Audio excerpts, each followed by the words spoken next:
warahmatullahi wabarakatuh.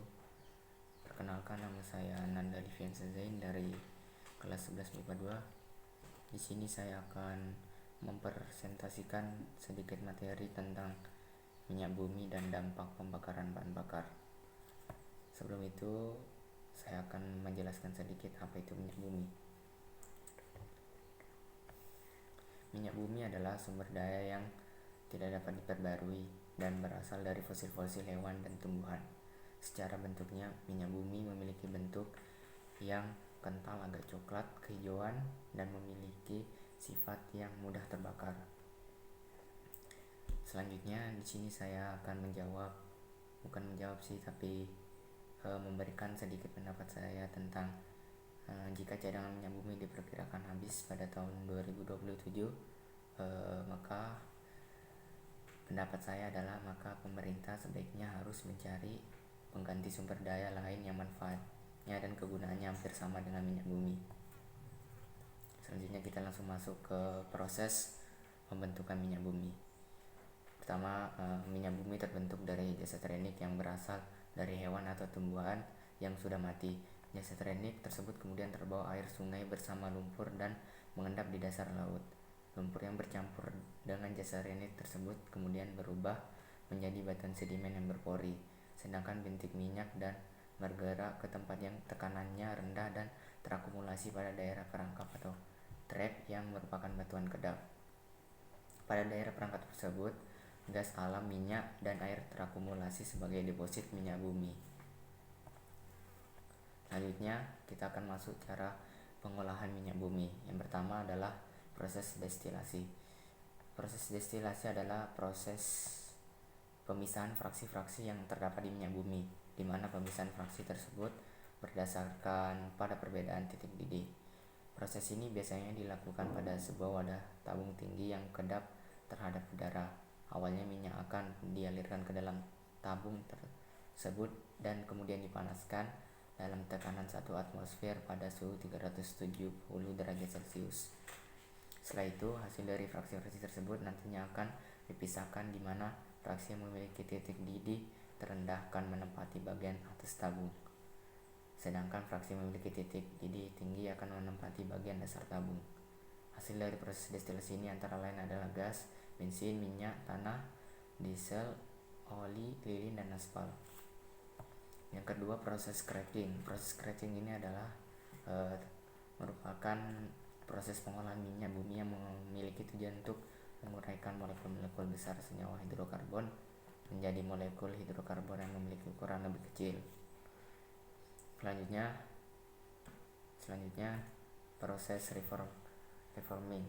Proses reforming merupakan proses mengubah struktur pada molekul fraksi yang mutunya buruk menjadi molekul fraksi yang mutunya akan lebih baik.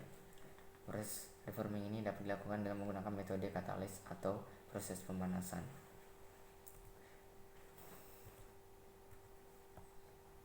Yang keempat, proses polimerasi dan alkilasi.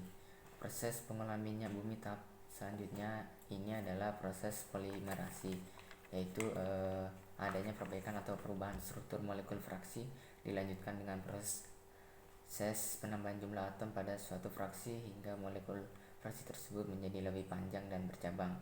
Pada proses alkilasi ini biasanya menggunakan bahan tambahan katalis asam yang kuat seperti H2SO4, HCl, atau AlCl3 asam atau asam Lewis. Sedangkan proses polimerasi yaitu proses penggabungan antara molekul-molekul kecil menjadi molekul yang lebih besar dalam sebuah fraksi sehingga mutu dari produk akhir menjadi meningkat. Yang kelima, proses treating. Proses pengolahan minyak yang kelima ini adalah proses pemurnian fraksi minyak bumi melalui tahap eliminasi bahan-bahan pengotor yang terlibat dalam proses pengolahan. Bahan-bahan yang dihilangkan dalam proses treating ini antara lain bau yang tidak sedap yang dihilangkan melalui proses copper sweetening and doctor treating, parafin yang dihilangkan melalui proses solvent dewaxing, lumpur dan warna yang dihilangkan melalui proses acid treatment, aspal yang dihilangkan melalui proses desalting, dan terakhir belerang melalui proses desulfurizing. Inti dari proses ini adalah mengeliminasi bahan-bahan yang tidak memberikan mutu dalam proses pengolahan minyak mentah ini, sehingga hasil akhirnya nanti mutunya akan bertambah. Yang keenam, proses blending.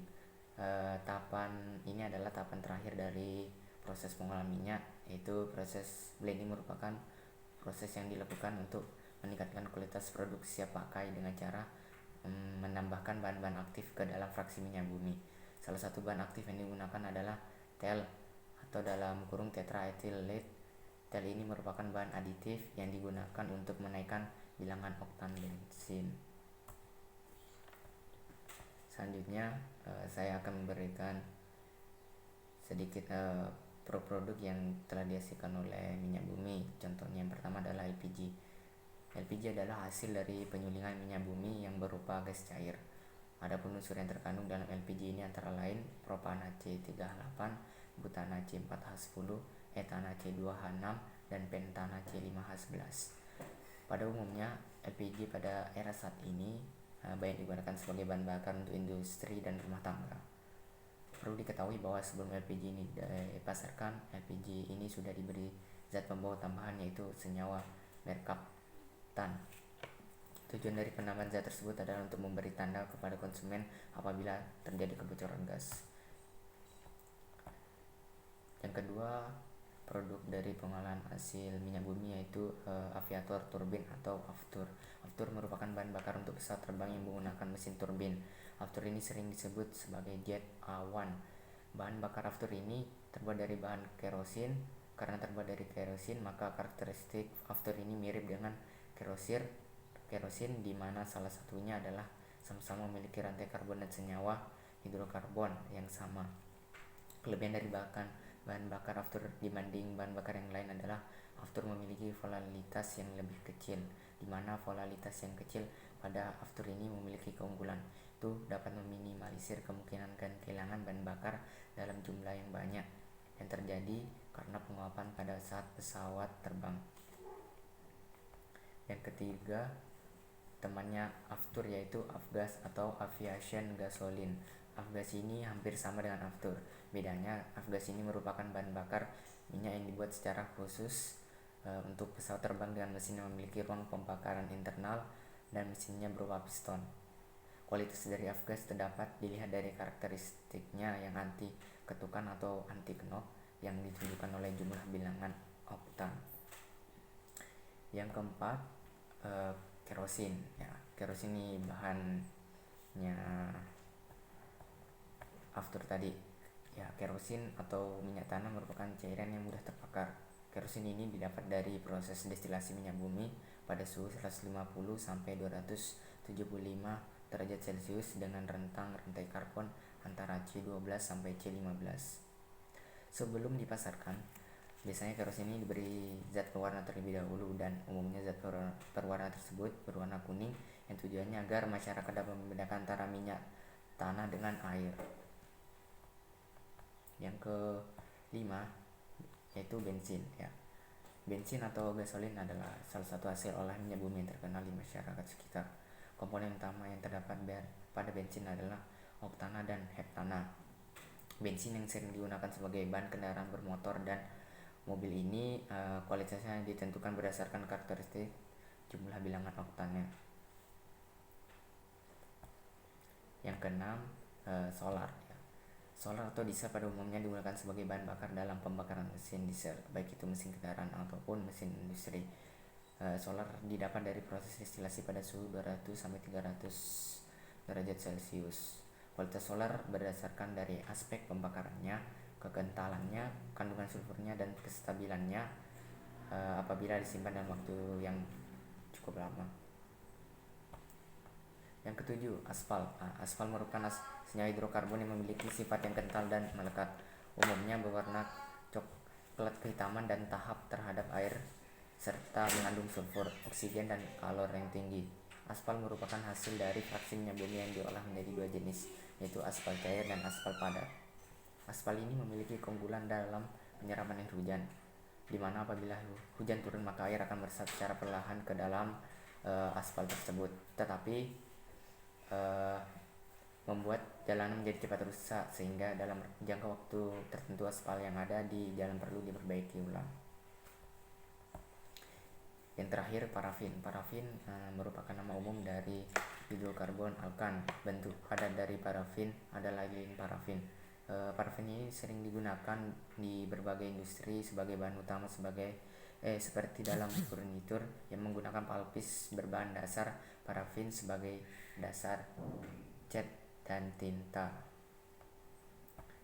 Ya, yang terakhir di sini saya akan menjelaskan sedikit perbedaan LNG dan LPG karena hampir sama namanya. Jadi LNG atau liquid natural gas atau gas alam cair, isinya adalah campuran gas metana sampai dengan propana, lebih panas dan ringan dibanding LPG.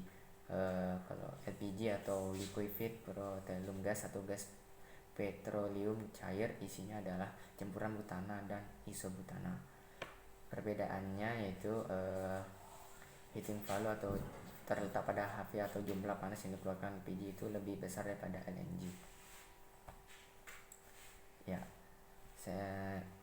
oktan. Saya menjelaskan oktan. Oktan itu adalah persentase volume isoktana dalam campuran isoktana dan normal heptana pada bahan bakar. Sebuah angka yang menunjukkan sifat anti ketukan dari bahan bakar berdasarkan perbandingan antara campuran isoktana dan heptana. Di sini manfaat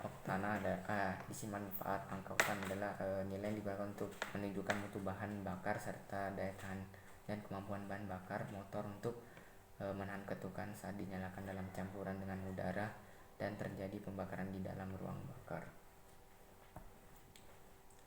Terakhir, dampak negatif pemakaian berlebih pada bahan bakar minyak yaitu diantaranya pertama, pencemaran lingkungan yang berujung pada pemanasan global. Seperti yang kita tahu, bahan bakar minyak yang telah masuk ke mesin akan menghasilkan karbon dioksida. Karbon dioksida sendiri adalah jenis karbon. Artinya, jika senyawa ini lepas ke udara, maka akan menambah jumlah karbon yang ada di atmosfer dan melebihi jumlah normal yang dampaknya adalah perubahan iklim dunia dan efek kaca seperti sekarang. Yang ketiga, polusi udara. Polusi udara ini mengakibatkan berimbas pada manusia sendiri, di mana penderita ispa sendiri meningkat karena banyaknya polusi udara entah dari mesin kendaraan maupun mesin pabrik. Yang terakhir, materi yang akan saya jelaskan yaitu cara mengurangi dampak negatif penggunaan bahan bakar. Cara yang pertama itu adalah tidak mengeksploitasi minyak bumi secara berlebihan. Yang kedua, melakukan gerakan penghijauan. Yang ketiga, memanfaatkan sumber energi alternatif lain yang sudah ada. Yang terakhir, menghemat penggunaan bahan bakar. Ya, itulah sedikit penjelasan dari saya. Kurang lebihnya mohon dimaafkan. Wassalamualaikum warahmatullahi wabarakatuh.